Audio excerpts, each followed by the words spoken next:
सबों को जय मसीह की। परमेश्वर के बड़े नाम की स्तुति हो। हम फिर से एक साथ ऐसे जुड़ सके ताकि हम परमेश्वर के वचन से कुछ बातों को सीख पाए।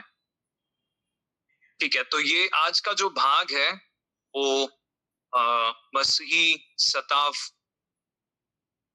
के ऊपर है। और पिछले रविवार जब हम संयुक्त आराधना हमने किया था, बहुत से कलीसिया के लोग वहां पहुंचे थे और प्रभु के दास ने जिस भाग से बांटा था उसी समय से ये विचार मेरे मन में रहा। जो आज का विचार है जिस पर हम मनन करने का प्रयास करेंगे कि अभी के जो सताव के समय चल रहे हैं या संकट के समय चल रहे हैं या क्लेश का समय, जिसका जिक्र वचन में पहले से किया गया है कि क्लेश के समय आएंगे, सताव के समय आएंगे। तो ऐसे समयों में हमें क्या करना है? तो कुछ बातें हम वचन से सीखेंगे कि क्या ये क्लेश अभी आई है या ये ऐसी क्लेश पहले भी आ चुकी हैं। और जब हम इस बात को देखते हैं कि ये पहली बार नहीं है, जिस क्लेश से हम गुजर रहे हैं, जिस सताव से हम गुजर रहे हैं, ये ऐसा नहीं है कि ये दुनिया में पहली बार हो रहा है। क्लेश और सताव दुनिया में पहले भी आए, कई समय पहले, कई सालों पहले। और शायद हम जैसे सताव से गुजर रहे हैं, इससे कई ज्यादा दर्दनाक सताव से मसीही गुजरे हैं। और आज के मनन का जो सीख आज हम लेने का प्रयास करेंगे, जो हम हमेशा कोशिश करते हैं कि अध्ययन में हम कुछ सीख कर जाएं प्रभु यीशु मसीह के जीवन से या मसीहियों के जीवन से, जो हमारे आदर्श हैं उनके जीवन से हम कुछ सीखें। आज के मनन का भाग ये है कि हम उन मसीही जीवनों से सीखें जिन्होंने अपने जीवन में क्लेश सहा, जिन्होंने अपने जीवन में सताव सहा, लेकिन उनके उस घटना के बाद उन्होंने क्या किया। जैसे हम क्लेश और सताव के समय से गुजर रहे हैं, अब हमें क्या करना है? क्या हमें शांत बैठे रहना है या हमें छिपकर अपने घर में बैठे रहना है, कुछ नहीं करना है, मुंह बंद करके बैठे रहना है, आंख बंद करके बैठे रहना है? एक बहुत ही एक चित परिचित एक पक्षी है, जब भी भूकंप या कुछ आता है, वो पक्षी जो है अपने मुंह को रेत में दबा लेती है, अपने आंखों को बंद कर लेती है, कानों को बंद कर लेती है और अपने मुंह को रेत में दबा लेती है। सताव आ रहा है, क्लेश आ रहा है, तो अगर मैं अपने मुंह को, अपनी आंखों को, अपने कानों को इस रेत में दबा लूं, तो ये क्लेश मेरे ऊपर से चले जाएगा या ये सताव मेरे ऊपर से चला जाएगा। तो क्या हम भी उस पक्षी के जैसे बन रहे हैं जो अपने कान, मुंह और अपने आंखों को बंद करके, हम अपने हृदयों को भी शायद बंद करके, कानों को बंद करके हम डर के बैठ गए? क्या हमसे पहले मसीह जो इस दुनिया में थे, जिन्होंने हमारे लिए एक आदर्श बनाकर रखा है, उनकी प्रतिक्रिया क्या थी सताव सहने के बाद? क्या वे भी छिप गए? क्या वे डर गए? जब उन्हें लगा कि सारे दरवाजे बंद हो रहे हैं, उनकी प्रतिक्रिया क्या रही? ये हमारे मनन का आज भाग रहने वाला है कि हम उनके जीवन से सीखें कि सताव और क्लेश के बाद हमें क्या करना है। पिछले बार हमने प्रभु के दासों से सीखा कि सताव और क्लेश के समय में क्या करना है, हमें उसमें कैसे हमें अपनी प्रतिक्रिया दिखानी है। आज हम कोशिश करेंगे कि सताव और क्लेश के बाद हमें क्या करना है। तो आइए हम कुछ मसीही जीवनों से सीखेंगे और उसके पहले हम एक भाग निकाल लें जो आज के इस मनन के विचार को हमारे मन में बसाएगा। यूहन्ना उसका 16वां अध्याय और उसका 33वां पद। यूहन्ना उसका 16वां अध्याय और उसका 33वां पद मैं आपके लिए पढ़ूंगा। मैंने ये बातें तुमसे इसलिए कही है कि तुम्हें मुझ में शांति मिले। एक ऐसा समय जहां मसीहियों को शांति की जरूरत है। प्रभु यीशु मसीह कह रहे हैं कि मैं ये बातों को तुमसे इसलिए कह रहा हूं और वो क्या बातें हैं, अगर आप 25वें पद से अगर आप देखें, वहां पर लिखा है संसार पर विजय। प्रभु यीशु मसीह फिर से अपने चेलों को स्मरण दिला रहे हैं कि हम विजयी लोग हैं, क्लेश और सताव के बीच में भी विजयी लोग हैं। उसके बाद हम पढ़ते हैं, संसार में तुम्हें क्लेश होता है। एक बात हमें अच्छी लगती है जो हमने शुरू से देखा है कि वचन कभी भी झूठी वाचाएं नहीं बांधता। कि जब आप मसीहत में आएंगे, जब आप प्रभु यीशु मसीह के पीछे चलेंगे, आपके जीवन में कोई भी तकलीफ, कोई भी क्लेश नहीं आएगा, कोई भी सताव नहीं आएगा, ये आप कहीं भी नहीं पाते। जबकि हम पढ़ते हैं कि हमें क्रूस उठाकर चलना है, हमारा जीवन जो है और भी दर्द से भरा हो, लेकिन हम ये भी पाते हैं कि परमेश्वर हमें उसे सहने का अनुग्रह देंगे। और यहां हम पढ़ते हैं, प्रभु हमें शांति देने की वाचा रखते हैं। क्लेश और सताव के समय में सबसे अधिक जिस चीज की जरूरत है वो है शांति। फिर यहां हम पढ़ते हैं, संसार में तुम्हें क्लेश होता है, परंतु ढाढ़स बांधो। क्लेश होने में सबसे पहले प्रतिक्रिया हमारी रहती है, हम डर जाते हैं। बीते दिनों में भी जब सताव और क्लेश पड़े, हमारी पहली प्रतिक्रिया, शायद सबकी नहीं, बहुतों की प्रतिक्रिया ये थी कि हम डर गए। बच्चे डर गए, जवान डर गए। लेकिन यहां हम देखते हैं प्रभु यीशु मसीह हमसे क्या उम्मीद करते हैं कि हम ढाढ़स बांधे, मजबूत रहें, अपने मानसिक रीति से मजबूत रहें, ताकतवर रहें, ढाढ़स बांधे। क्यों? किस बात पर हम मजबूत बने रहेंगे, या किस बात पर हमारी जो मानसिकता है वो मजबूत बनी रहेगी? जब हम इस बात को स्मरण रखें जो प्रभु यीशु मसीह यहाँ पर कहते हैं, वो कहते हैं, मैंने संसार को जीत लिया है। जब हम इस बात को समझ जाएं कि कितने भी क्लेश आए, कितने भी सताव आए, दरवाजे बंद कर दिए जाएं, हमें उन बातों को सुनना पड़े जो गलत है, जिस पर कोई किसी भी बात की सही बुनियाद नहीं, उसमें सच नहीं है। जो मत्ती 5 में हमने पिछली बार देखा था कि लोग तुम्हारे विरुद्ध अनेक प्रकार की बातें करेंगे। लेकिन यहां हम पढ़ते हैं एक बात जो हमें हमेशा ढाढ़स बांधने के लिए हमें अनुग्रह देगी, वो ये है, जब हम स्मरण रखें कि हमारे प्रभु यीशु मसीह ने संसार को जीत लिया। ये बात जब हम सुनते हैं, या जब हम इस बात को ग्रहण करते हैं कि प्रभु यीशु मसीह ने इस संसार को जीत लिया है, और हम जो उसका अनुसरण करते हैं, हम जो उसके पीछे चलते हैं, क्योंकि उसने इस संसार को जीत लिया है, हम भी उसके साथ जयवंत लोग हैं। क्या हमारा जीवन सताव और क्लेश के बाद एक जयवंत योद्धा या एक जयवंत व्यक्ति का जीवन दिखाई पड़ता है? क्या हमारी आंखें, क्या हमारे बोलचाल, या क्या हमारा दिनचर्या एक जयवंत व्यक्ति की प्रतिक्रिया दिखाता है? क्या हम एक जयवंत के जैसे इस जीवन को जीते हैं, या एक हारे हुए व्यक्ति के जैसे हम अपने जीवन को जीते हैं? क्या हमें प्रभु यीशु मसीह स्मरण दिलाते हैं, वो कहते हैं, मैं तुम्हें शांति देता हूं, लेकिन तुम्हें एक बात स्मरण रखना है कि क्लेश आएगा, सताव आएंगे, लेकिन तुम ढाढ़स बांधे रहना। क्यों ढाढ़स बांधे रहना? क्योंकि मैंने संसार को जीत लिया। क्लेश आएंगे, जाएंगे, सताव आएंगे, जाएंगे, लेकिन एक बात जो हमें स्मरण रखना है कि प्रभु यीशु मसीह ने हमारे लिए इस संसार को जीत लिया। इसका जो अंत में इसका सार है, या जो इसका रिजल्ट है, ये सारी बातें होने के बाद क्या होने वाला है? हम कई बार सोचते हैं कि भविष्य में क्या होगा, क्या हम फिर कभी मिल पाएंगे?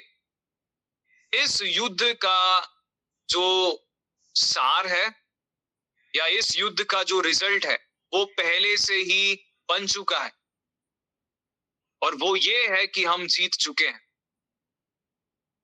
हमारे उस महान योद्धा ने हमारे लिए उस जीत को हासिल कर लिया, और इस बात का ढाढ़स हमें बना रहना चाहिए। अगली बात हम देखते हैं, हम उस कलीसिया के पास जाएंगे जिसने सबसे पहली बार सताव और क्लेश को सहा। हम कई सालों के बाद हम सताव और क्लेश सह रहे हैं। वो पहली कौन से लोग थे, पहले मसीही लोग जिन्होंने सताव को सहा।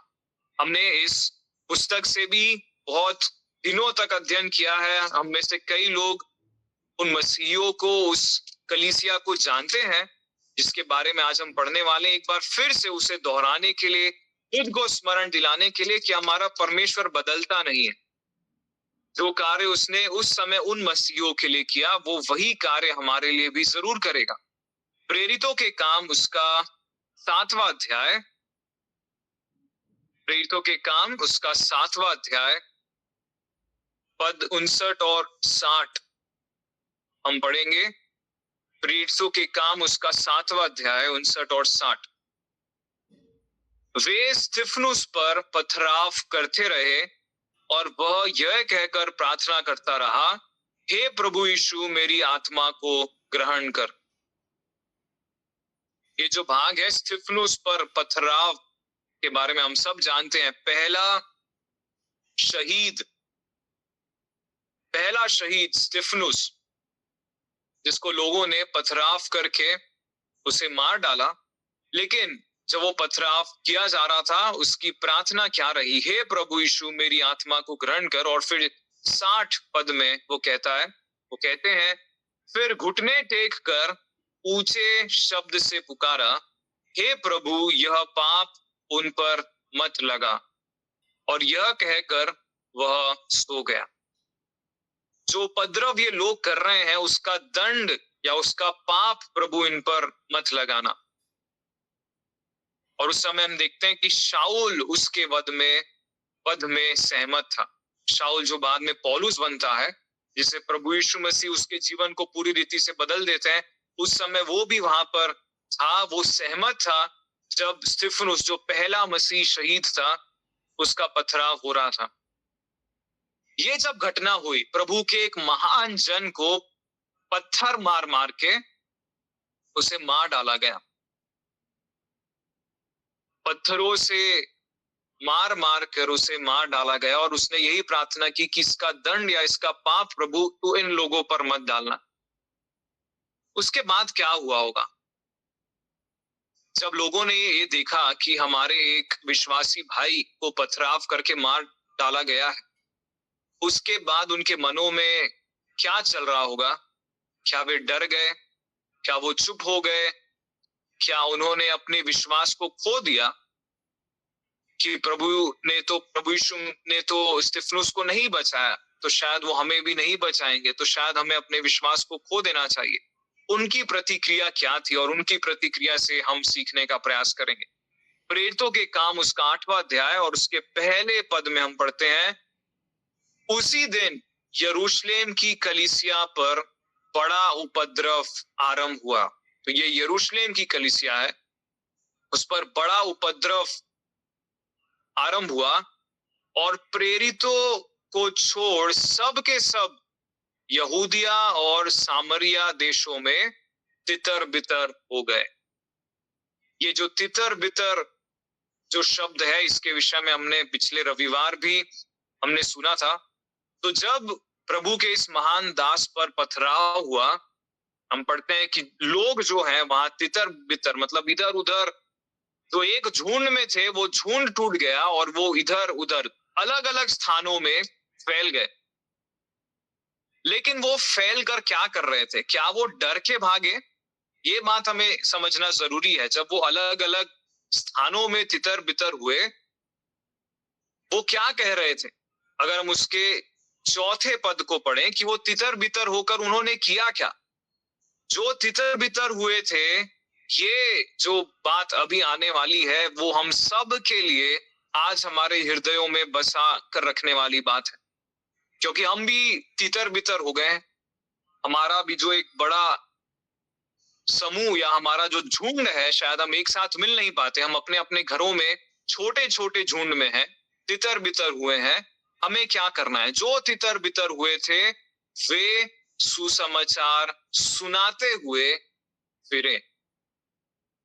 वे सुसमाचार सुनाते हुए फिरे। वो जहां भी जा रहे थे तो वो तितर बितर जब हुए, वो डर के नहीं भाग रहे थे, लेकिन वो फैल रहे थे। डर के भागना इधर उधर और फैलना, सुसमाचार प्रचार के लिए छोटे छोटे झुंड में फैलना, उन्हें भी बड़े झुंड में वो रह नहीं पा रहे थे, लेकिन छोटे छोटे झुंड में जहां पर भी वो तितर बितर हुए, उन्होंने सुसमाचार प्रचार किया। सताव ने उन्हें चुप नहीं किया। पहली सीख जो हम आज के इस अध्ययन से लेते हैं, वे तितर बितर हुए, सताव उनके जीवन में आया, क्लेश उनके जीवन में आया, लेकिन सताव ने उन्हें शांत नहीं किया, सताव ने उन्हें चुप नहीं किया, बल्कि और भी फैला दिया। क्या है हमारे लिए सीख? सताव हमें शांत ना करे, सताव हमें चुप ना करे, सताव हमें दुखित ना करे, लेकिन सताव हमें और भी फैला दे। हम और फैलते जाएं। छोटे छोटे झुंड में अगर हम तितर बितर हो रहे हैं सताव के कारण, हम और भी और फैलते जाएं और सुसमाचार प्रचार करते रहें। तो पहली सीख जो आज हम यहां से लेते हैं कि सताव और क्लेश से डरे ना, सताव और क्लेश से दुखित ना हो, सताव और क्लेश से शांत ना हो जाए, लेकिन सताव और क्लेश हमारे जीवन में एक फैलाव का कारण बने। हम सुसमाचार प्रचार को और भी फैलाते जाएं, छोटे छोटे झुंड में। जो भी हमारा छोटा परिवार है, 2 या 3 या 4 लोगों का परिवार है, जैसे भी हमें बन पड़ता है, हम जहां भी कार्य क्षेत्र के लिए जाते हैं, हम मौका ढूंढें कि हम कैसे सुसमाचार प्रचार कर सकते हैं। तो ये डर कर नहीं भागे, ये फैलने के लिए और सुसमाचार प्रचार करने के लिए भागे। अपने घर में डर के छिप के बैठ नहीं गए, लेकिन बाहर निकलकर फैलते हुए, प्रभु के वचन को फैलाते हुए वो सताव और क्लेश का सामना उन्होंने किया। इसके बाद जो सबसे बड़ा प्रश्न हमारे जीवन में आता है जब हम सताव और क्लेश से गुजरते हैं, कि क्या सारे दरवाजे बंद हो गए? क्या सारे दरवाजे बंद हो गए? उस समय भी शायद मंदिर का दरवाजा बंद कर दिया गया हो जब स्तिफनुस को पथराव किया गया। मंदिर के दरवाजे, कलीसियाओं के दरवाजे, सार्वजनिक आराधना जो हम मिलकर आराधना करते हैं, वो भी शायद बंद कर दिया गया हो। लेकिन कई बार हमारी नजरें उन चीजों पर रहती है जो बंद कर दी गई। कलीसिया बंद कर दी गई है, मंदिर बंद कर दिया गया है, आराधना बंद कर दी गई है। लेकिन यहां हम देखते हैं मसीहों ने उन चीजों पर अपनी नजर को रखा जो खुली थी। हम कई बार अपनी नजरों को उन पर बसाए रखते हैं जो बंद हैं, और उसके कारण हम उन दरवाजों को देख नहीं पाते जो खुली हैं। क्या थी जो जो बंद नहीं थी और वो खुली रही, और जिन पर इन मसीहों की नजर पड़ी? पहली बात ये, उन्होंने देखा कलीसिया तो बंद है, आराधनालय बंद है, लेकिन घर खुले हैं। घर बंद नहीं है। हमारे जो छोटे छोटे घर हैं वो खुले हैं, हमारे घर के दरवाजे खुले हैं। दूसरा, रास्ते खुले हैं, चौराहे खुले हैं। और सबसे बड़ी बात जिसकी जरूरत हम सबों को है, कई बार दिक्कत यहां आती है कि हमारे घर के दरवाजे तो खुले हैं, चौराहे भी खुले हैं, रास्ते भी खुले हैं, लेकिन एक चीज जिसके कारण हम इस खुलेपन को देख नहीं पाते वो है हमारे दिल नहीं खुले। इन मसीहों के दिल भी खुले थे। उन्होंने देखा कि मंदिर बंद है, आराधनालय बंद है, आराधना, संयुक्त आराधना जो मिलकर झुंड की आराधना हम शायद नहीं कर पाए, लेकिन उन्होंने अपनी नजर को उन दरवाजों पर रखा जो खुले थे। अपने घर के दरवाजे, उन रास्तों की ओर जो दरवाजे थे वो खुले थे, और सबसे बड़ी बात उनके दिल के दरवाजे। उन्हें चाहत थी कुछ करने की। डर के बैठना ये बताता है कि हम में चाहत नहीं है। घबरा के बैठ जाना, दुखित हो जाना, ये बताता है कि हम में चाहत नहीं है। क्योंकि अगर हम में चाहत है, अगर हमारे दिल के दरवाजे खुले हैं, तो हम अपने घरों के दरवाजों को खुले रखेंगे। हम जो दरवाजे रास्तों की ओर निकलते हैं, हम उसे खुली रखेंगे। लेकिन अगर हमारे दिल के ही दरवाजे बंद है, हमारे आंखों के ही दरवाजे बंद हैं, तो अगर दरवाजे खुले भी हों, तो हमें सारे दरवाजे बंद ही दिखेंगे। तो सबसे पहले जरूरी ये है कि हम अपने हृदयों के दरवाजों को खुला रखें। किसी ने बहुत खूब कहा है, हमारे आंखों के लिए या हमारे नजरों के लिए, कि धूल धूल जो है वो तो हमारी आंखों में है, और हम है जो आईना साफ करते रहते हैं। धूल हमारी आंखों में है, और हम है जो आईना साफ करते रहते हैं। आईना साफ ही है, लेकिन हमें अपनी आंखों को साफ करने की जरूरत है। या हम इन मसीहों से सीखते हैं कि उन्होंने अपने दिल को खुला रखा। हम कुछ पदों को पढ़ेंगे, दिल को खुला रखा, जिनके कारण उन्हें ये दिखा कि हमारे घर के दरवाजे खुले हैं, हमारे रास्तों के दरवाजे खुले हैं। मत्ती 18:20 में एक चित परिचित भाग हम सब जानते हैं कि जहां 2 या 3 मेरे नाम से उपस्थित होते हैं, मेरे नाम से एकत्रित होते हैं, वहां मैं उपस्थित रहता हूं। 2 या 3। क्या प्रभु को नहीं मालूम था ये परिस्थिति आएगी? हम कितने हैं अपने घर में? हमारे घर में हम 3 हैं। मैं शायद कभी किसी काम में जाऊं तो हम 2 बचेंगे। मेरे पिताजी किसी काम के लिए तो हम 2 बचेंगे। प्रभु यीशु मसीह बहुत ही भली भांति इस बात को जानते थे। वो कहते हैं कि संख्या जो है, संख्या मायने नहीं रखती। 2 या 3 जो मेरे नाम से एकत्रित होते हैं, उनके बीच में मैं उपस्थित रहता हूं। उनके घर के दरवाजे खुले रहते हैं। जहां पे भी 2 या 3 उपस्थित हैं, उनके घर के दरवाजे खुले हैं। तो अगर भवन बंद है, लेकिन परमेश्वर की उपस्थिति बंद नहीं होती। कलीसियाएं या जो भवन है, कलीसिया जो है एक इमारत नहीं, हम उस पर भी जाएंगे। कई लोगों को लगता है कि कलीसिया जो है एक इमारत है। पिछले बार हमारे आदरणीय पुलिस जब यहाँ पर आई थी, तो उनसे भी यही बात हो रही थी। हम वचन से उन्हें बताने की कोशिश कर रहे थे कि कलीसिया जो है वो कोई इमारत नहीं है, कोई बिल्डिंग नहीं। और वो सीधे सीधे हमारे वचन में लिखा गया है कि जहां भी 2 या 3 इकट्ठा होते हैं मेरे नाम से, वहां मैं उपस्थित रहता हूं। तो हमें किसी इमारत या बिल्डिंग की जरूरत नहीं है हमारे वचन के अनुसार से। तो उन्हें पहले समझने से पहले हमें समझने की जरूरत है कि प्रभु यीशु मसीह ने कहा 2 या 3 जहां मेरे नाम से एकत्रित होते हैं, मैं वहां उपस्थित होता हूं। तो शायद भवन बंद हो जाए, बिल्डिंग्स बंद हो जाए, कलीसियाएं तो बंद नहीं होंगी। कलीसियाएं बंद नहीं होंगी, बिल्डिंग बंद हो सकते हैं, इमारत बंद हो सकते हैं, लेकिन प्रभु की उपस्थिति बंद नहीं होती। हम जहां पर भी है, हमारे छोटे छोटे झुंड में जो उपस्थिति प्रभु की रविवार में इस भवन में जब हम एकत्रित होते थे, जो उपस्थिति प्रभु की वहां होती थी, वही उपस्थिति हमारे घरों में भी।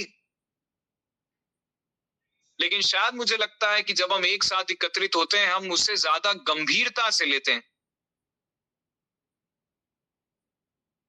वो गंभीरता हमें बनाए रखना जरूरी है। इसलिए प्रभु यीशु मसीह ने कहा जो मेरे नाम से उपस्थित होते हैं, और जब हम उसके नाम से उपस्थित हैं, तो हमें उसे उतनी गंभीरता देने की भी जरूरत है।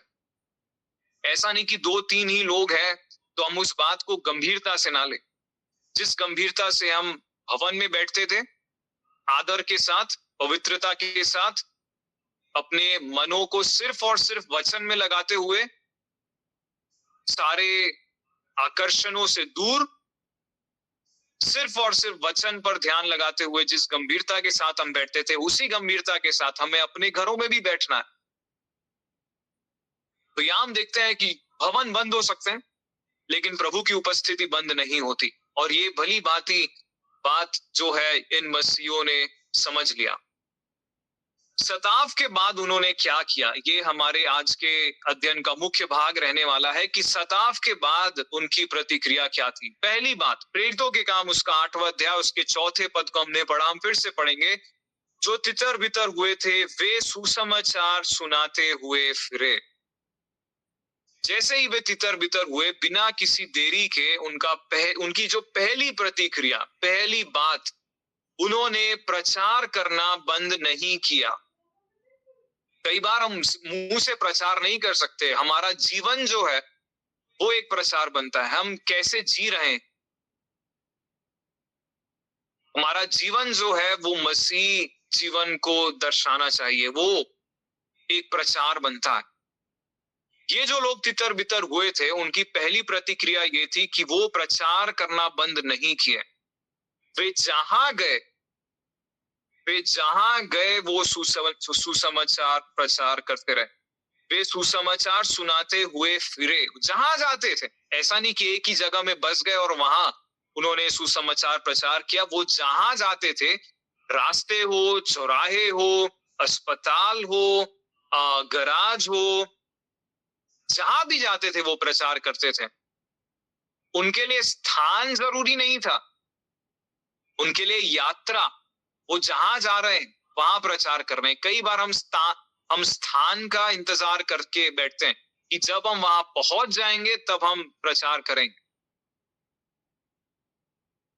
बहुत से, अगर आप महान प्रभु के दासों के जीवन से आप देखें तो कई बार उन्होंने प्रचार बस में किया, उन लोगों के साथ जो उनके साथ में बैठे थे, ट्रेन में किया है, यात्रा करते समय किया है, गंतव्य स्थान पहुंचने के पहले ही यात्राओं में उन्होंने सुसमाचार प्रचार किया। यहां भी हमें स्मरण दिलाया गया कि वे सुसमाचार सुनाते हुए फिरते हुए वे सुसमाचार प्रचार करते थे। स्थान उनके लिए ना तो वो इमारत के पीछे पड़े रहे कि जब तक हमें एक इमारत नहीं मिलेगी, जब तक हमें एक बिल्डिंग नहीं मिलेगी जहां हमें एक पोडियम मिले, एक माइक मिले, कुर्सी मिले, तब तक हम प्रचार नहीं करेंगे। वो जहां थे, चलते चलते, दौड़ते दौड़ते, भागते भागते प्रचार करते रहे। तो उनकी पहली प्रतिक्रिया सताव के बाद, तितर बितर होने के बाद वे रुके नहीं, वे प्रचार करते रहे। तो हम यहां से क्या सीखते हैं कि उनकी स्थिति तो बदली लेकिन उनकी बुलाहट नहीं बदली। बहुत ही एक गंभीर बात है। हमें से कई लोगों को बुलाहट मिली है परमेश्वर से कि हम सुसमाचार प्रचार के लिए हम चुने गए। हम क्या आज अपने स्थिति को, अपने परिस्थिति को दोष दे रहे हैं? हमारी बुलाहट क्या हमारी परिस्थिति देख के बदल गई कि हम जिस चीज के लिए बुलाए गए थे अब हम वो इसलिए नहीं कर रहे क्योंकि परिस्थितियां बदल गई? या मसीहों के जीवन से हम देखते हैं उनकी परिस्थिति बदल गई, बुलाहट नहीं बदली। जिस चीज के लिए प्रभु ने बुलाया था वो उसे करते रहे। परिस्थितियां हमारी बुलाहट को बदलना नहीं चाहिए। अगर वो एक सच्ची बुलाहट है तो कुछ भी हो जाए, परिस्थितियां हमारे बुलाहट को बदल नहीं पाएंगी। तो पहली बात हमने ये देखा, उन्होंने सुसमाचार प्रचार करना बंद नहीं किया, जिससे हम ये देखते हैं कि उनकी परिस्थितियां उनके बुलाहट को नहीं बदलती। दूसरी बात पे हम जाते हैं, उनकी क्या प्रतिक्रिया रही। प्रेरितों के काम उसका 11वां अध्याय, प्रेरितों के काम उसका 11वां अध्याय पद 19 से पद 21। जो लोग उस क्लेश के मारे जो स्तिफनुस के कारण पड़ा था तितर बितर हो गए थे, वे फिरते फिरते फिनीके और साइप्रस और अंताकिया में पहुंचे, परंतु यहूदियों को छोड़ किसी और को वचन न सुनाते थे। परंतु उनमें से कुछ साइप्रसवासी और कुरेनी थे जो अंताकिया में आकर यूनानियों को भी प्रभु यीशु के सुसमाचार की बातें सुनाने लगे। प्रभु का हाथ उन पर था और बहुत लोग विश्वास करके प्रभु की ओर फिरे। दूसरी प्रतिक्रिया, उन्होंने नए स्थानों में कलीसियाएं बनाई या उन्होंने नए स्थानों में झुंड बनाए। शायद बिल्डिंग्स या इमारत नहीं बनी होंगी, लेकिन नए नए स्थानों में जैसे ही उन्हें एक जगह से भगाया गया, जिन भी नए स्थानों में वो गए, क्या नए स्थान थे? वो फिरते फिरते फिनिके, साइप्रस और अंताकिया में पहुंचे, जहां पहले मसीह नहीं थे, जहां पहले कलीसियाएं नहीं थी। वो वहां पहुंचे क्योंकि वहां सताव लगभग उतना नहीं था जितना यरूशलेम की कलीसिया में था। ऐसे स्थानों में जहां सताव कम थे, वे वहां पहुंचे और वहां उन्होंने सुसमाचार प्रचार किया। इन सारी बातों के लिए जरूरी है तैयारी, योजना। अगर हमें बुलाहट है तो हम इस बात को सोचते रहेंगे कि हम कहां जाकर प्रचार कर सकते हैं। हम में से कितने लोगों में ये बात आती है कि यहां शायद हम प्रचार ना कर पाए, लेकिन ऐसे क्या स्थान है, ऐसे क्या जगह है जहां लोग सुसमाचार सुनने के लिए तैयार हैं? ऐसे स्थान है जहां लोग सुनने के लिए तैयार हैं। हर कोई इसके विरोध में नहीं है, हर कोई सताने के लिए या क्लेश लाने के लिए नहीं है। लोग तैयार हैं, लेकिन उन लोगों के बारे में सोचना, उन स्थानों के बारे में सोचना, कौन से ऐसे लोग हैं जो उद्धार के अनुभव में नहीं है लेकिन वो सुनना चाहते हैं। हम सोचना शुरू करें, क्या ऐसे स्थान है? जैसे ये लोग फिलिके गए, साइप्रस गए, अंताकिया पहुंचे, क्या ये ऐसे ही पहुंच गए होंगे? उन्हें मालूम था कि कहां कितना सताव है, कहां के लोग सुनेंगे।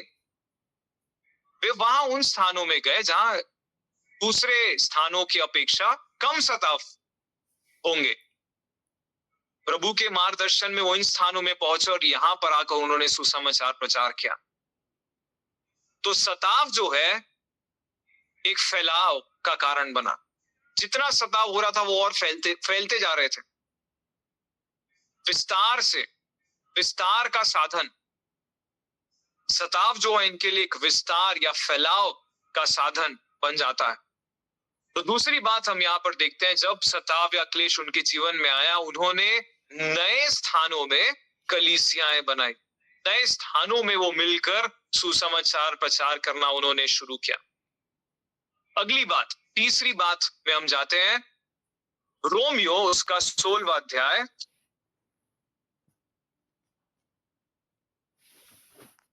रोमियो उसका 16वां अध्याय और उसका 5वां पद। रोमियो उसका 16वां अध्याय उसका 5वां पद। उस कलीसिया को भी नमस्कार जो उनके घर में है। मेरे प्रिय इपैनितुस को, जो मसीह के लिए आसिया का पहला फल है, नमस्कार। उसका जो पहला भाग है, उस कलीसिया को भी नमस्कार जो उनके घर में है। तो तीसरी बात, उनकी तीसरी प्रतिक्रिया क्या थी कि वो छोटे छोटे झुंड में मिलना शुरू करते हैं। जो हम कर रहे हैं, छोटे झुंड में वो मिलना शुरू करते हैं। घर की कलीसियां, 2 या 3 लोगों की कलीसिया, एक छोटी संख्या में जुड़ना वो शुरू किए। घरों में जुड़ना, घर की कलीसिया। अगर बड़ी सभा नहीं तो छोटी सभा तो सही। परमेश्वर हमारी सहायता करें कि जिस गंभीरता के साथ हम झुंड में जुड़ते हैं, उसी गंभीरता के साथ हम अपने घरों में भी, घर की कलीसिया, एक छोटी सी कलीसिया, उसी गंभीरता के साथ हम अपने घरों में भी जुड़ सके। परमेश्वर हमारी सहायता करे। तो तीसरी बात हमने देखा, उन्होंने अपने घरों को छोटे समूह में वो मिलना शुरू करते हैं।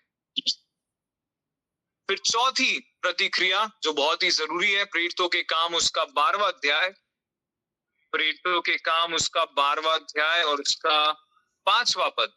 उन्होंने क्या किया सताव के बाद? बंदी गृह में पतरस बंद था, परंतु कलीसिया उसके लिए लौ लगाकर परमेश्वर से प्रार्थना कर रही थी।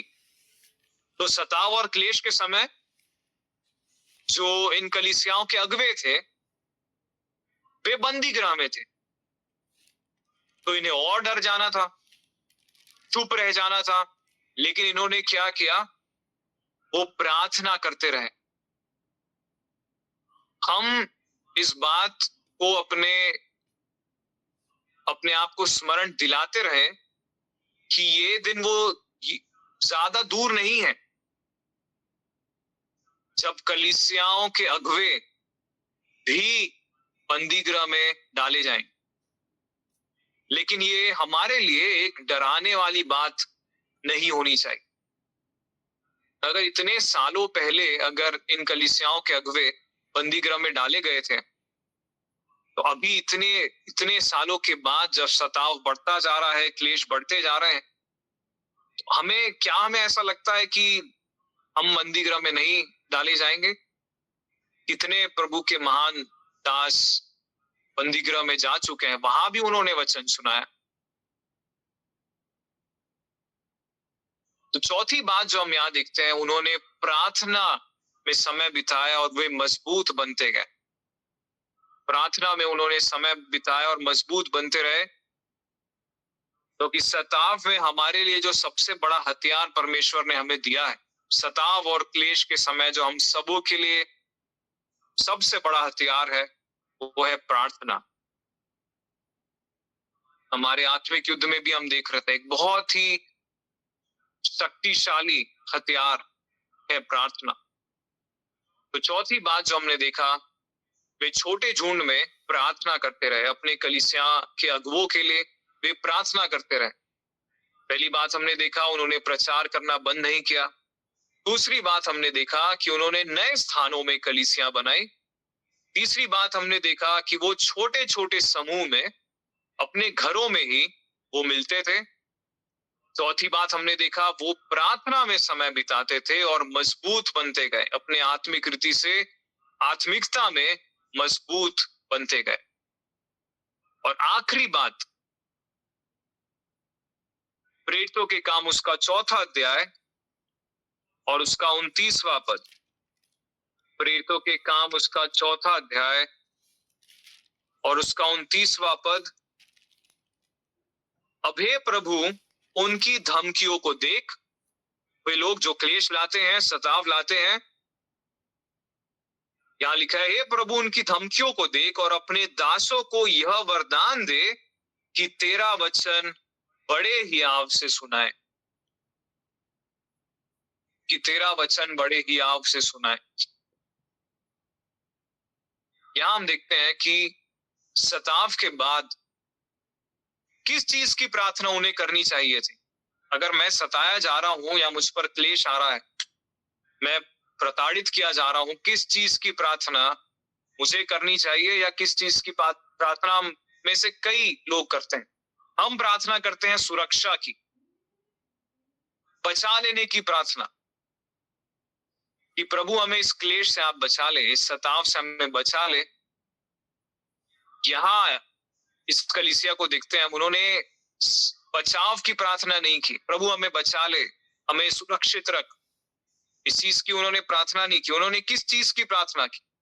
उन्होंने प्रभु से साहस मांगा।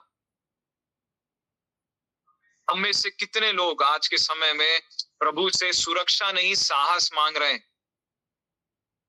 क्योंकि सुरक्षा की उम्मीद वो करता है जो डर गया है, जो जानता है कि वो जयवंत है, जो जानता है कि हम वैसे ही जीते हुए हैं, इस युद्ध में कुछ भी हो, जीत तो हमारी ही होगी।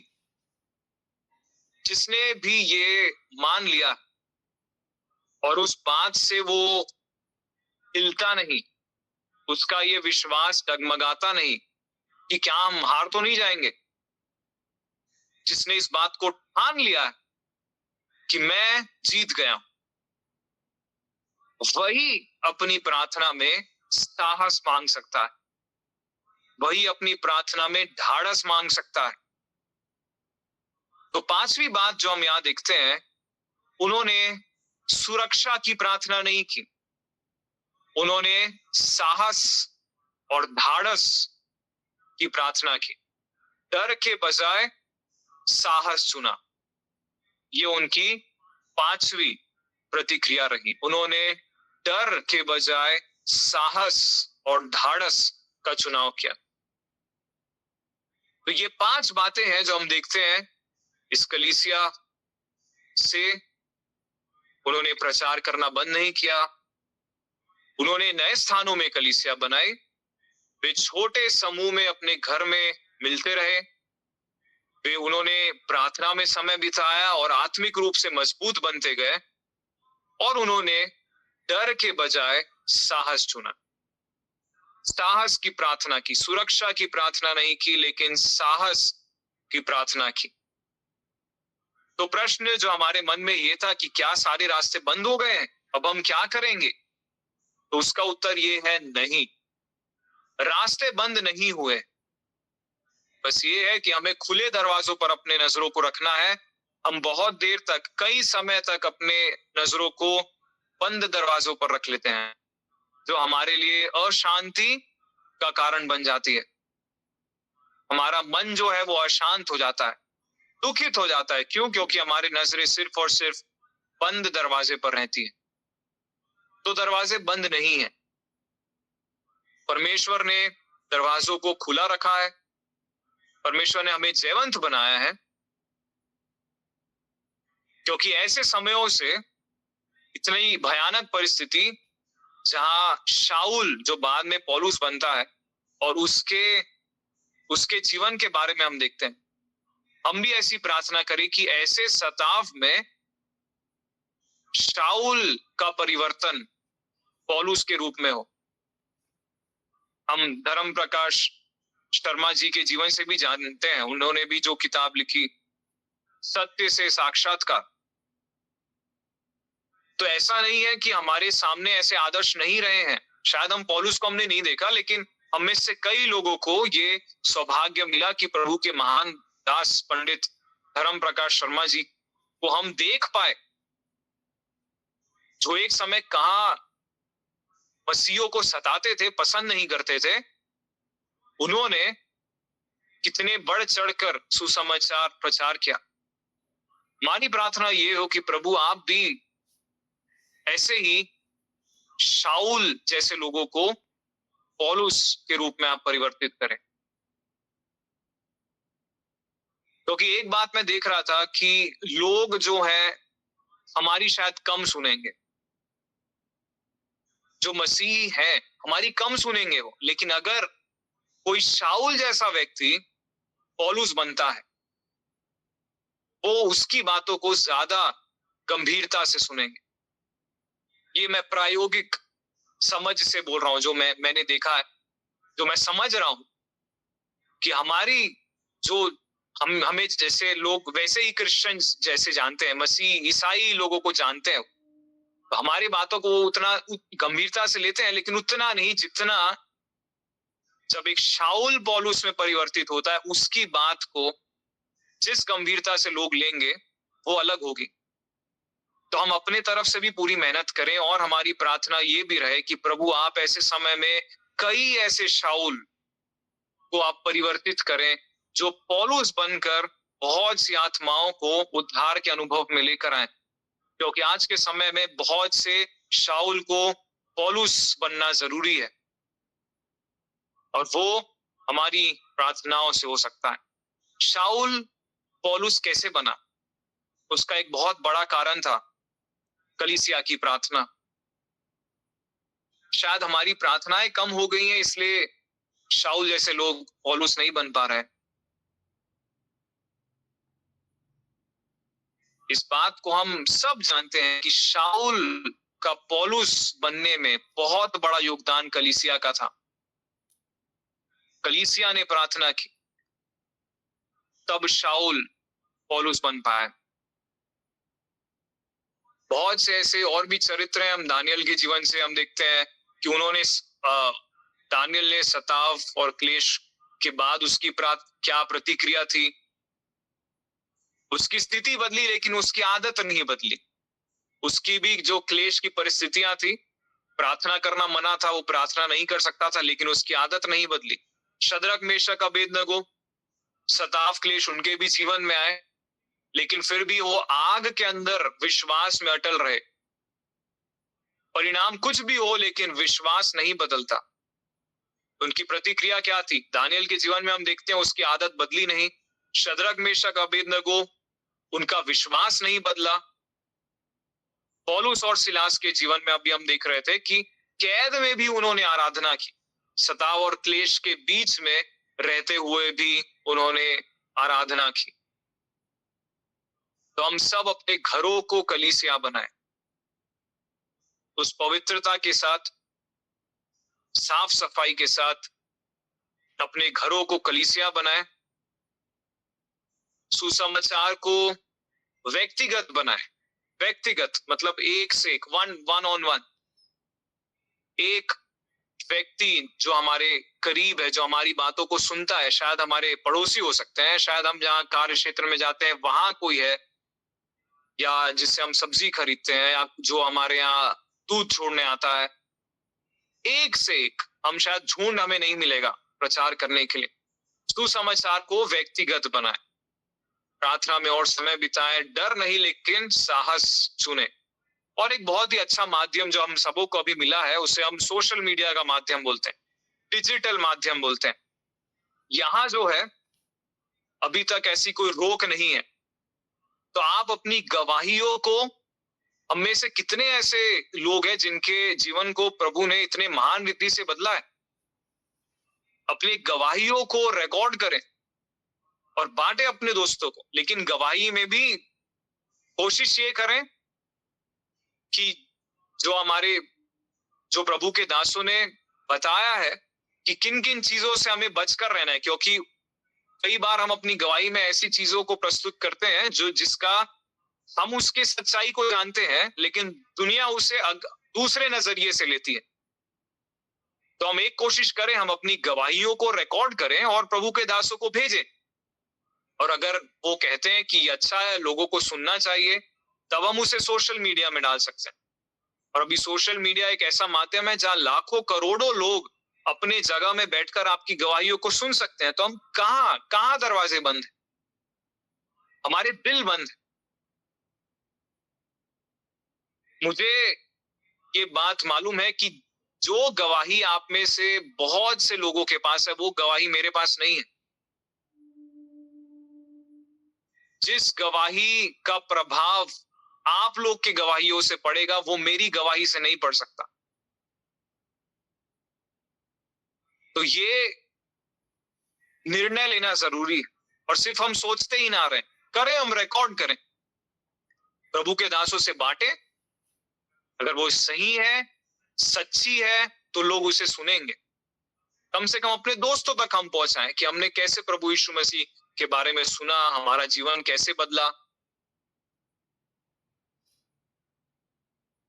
सिर्फ कुछ ऐसे बातों को जो प्रभु के महान दासों ने कहा था, इंग्लिश में है, लेकिन आज की परिस्थितियों में, सताव और क्लेश के परिस्थिति में, एक जो है जिम एलियट ने कहा था कि God is no fool who gives what he can not keep to gain what he can not lose. अगर उसे सरल हिंदी में मैं आपको समझाऊं, तो उन्होंने कहा है कि परमेश्वर जो है, नहीं, परमेश्वर नहीं, कोई भी मसीह, यहाँ पे जो ही इज नो फूल, वो एक मसीह के लिए इस्तेमाल किया गया है कि वो मसीह मूर्ख नहीं है जो उस चीज को छोड़ देता है या उस चीज को जाने देता है जो वो कभी रख नहीं सकता, उस चीज को पाने के लिए जो वो कभी खो नहीं सकता। वो मसीही मूर्ख नहीं है जो उन चीजों को जाने देता है तो वो कभी अपने पास रख नहीं सकता, उन चीजों को पाने के लिए जो वो कभी खो नहीं सकता। तो हम अपने इस सांसारिक जीवन से, जिसमें हम कई चीजें, ये संसार की कोई भी चीज हम लेकर नहीं जाने वाले, उन चीजों को हम जाने दें ताकि हम उन चीजों को पालें जो अनंत काल के लिए हमें दी जाएंगी। और एक बहुत ही प्रभावशाली प्रभु के दास ने कहा है कि when Christ calls a man, he bids him come and die. When Christ calls a man, he bids him come and die. इसका मतलब यह है, जब मसीह किसी को बुलाता है, जब प्रभु यीशु मसीह किसी को बुलाते हैं, वो कहते हैं मेरे पास आओ और इस संसार के लिए मर जाओ। जब प्रभु यीशु मसीह बुलाते हैं तो वो कहते हैं कि मेरे पास आओ और इस संसार के लिए मर जाओ। ये है मसीह जीवन। क्लेश और सताव हमारे लिए कोई अचंभित करने वाली बात नहीं होनी चाहिए। अचंभित तो हमें तब रहना चाहिए जब क्लेश और सताव नहीं है कि ऐसा क्या हो रहा है, क्योंकि ये सारी बातें वचन में दी गई हैं कि ये होगा, हमें क्रूस उठाकर चलना है। सताव और क्लेश हमारे जीवन का ही भाग है और बहुत बड़ा भाग है। जब ज्योति अंकल यहाँ हमारी कलीसिया में थे, कई बार उस गीत को गाते थे जो हमें स्मरण रखना बहुत जरूरी है कि ये कांटों भरी डगर है, इस पर है हमको चलना। कभी गिरना, फिर संभलना, लेकिन हौसला नहीं खोना। मसीह जीवन एक कांटों भरी डगर है, लेकिन हम सबको इसमें चलना है। हम कई बार उस डगर से हम कोशिश करते हैं कि दाएं से निकल जाए, बाएं से निकल जाए, जहां कांटे नहीं है, उस डगर में नहीं चलना चाहते। जैसे रास्ते में फुटपाथ होते हैं, रास्ते के इर्द गिर्द में हम वहां से जाने की कोशिश करते हैं मसीह जीवन में, कि जो क्लेश के भाग हैं हम उसको अपने जीवन से दूर कर लें और जो अच्छे अच्छे भाग हैं वहां से चल के निकल जाएं। लेकिन मसीह जीवन जो है वो कांटों भरी डगर है। हम सबको उसमें चलना है, गिरना है, लेकिन संभलना है। और जब हम साथ में चलेंगे तो अगर कोई गिर रहा है, हम आत्मिक युद्ध में भी देखते हैं, अगर कोई गिरता है हम साथ में उठाएंगे। कभी गिरना, फिर संभलना, लेकिन हौसला नहीं खोना। ये सारी बातें हमने इन मसीही लोगों से, यरूशलेम की कलीसिया से सीखा। तितर बितर होने के बाद भी ये सारी बातें उनके जीवन में बनी रही। वो डरे नहीं, घबराए नहीं, दुखित नहीं हुए, साहसी बने रहे, धाड़स से भरे रहे। परमेश्वर हमारी कलीसिया को भी एक ऐसी आदर्श कलीसिया बनाए कि जब हम सब जब उस स्वर्ग पहुंचे, शायद हमारे बारे में वचन में तो अभी नहीं लिखा जाएगा, लेकिन स्वर्ग में जब परमेश्वर खुद हमारी कलीसिया की गवाही दे कि अब आने वाले हैं रहोबोत क्रिश्चियन असेंबली के मसीही, कैसा लगेगा जब प्रभु हम सबों को उन सब स्वर्गदूतों के सामने, सभी मसीहियों के सामने, हमारी कलीसिया को सामने बुलाकर कहेगा कि ये रहोबोत क्रिश्चियन असेंबली के मसीही लोग तो सताव और क्लेश के समय डरे नहीं, जो छुप के भगे नहीं, जो अपने मुंह को बंद नहीं रखे, आंखों को बंद नहीं रखे, लेकिन उनसे जितना बन पड़ता था उन्होंने सुसमाचार प्रचार किया। ऐसी आदर्श कलीसिया हम भी बन सके ताकि परमेश्वर जब हम स्वर्ग पहुंचेंगे सबों के सामने हमें प्रोत्साहन दे सके, हमारी बढ़ाई कर सके। उस नजरिए को अपने आंखों के सामने रखते हुए हम अपने जीवन को चल सके। इस अध्ययन के द्वारा परमेश्वर को महिमा मिले। हम सब इन मसीहों के द्वारा, इस कलीसिया के द्वारा हम सीख पाए और अपने जीवन में इसका पालन कर सके। परमेश्वर के बड़े नाम की स्तुति हो।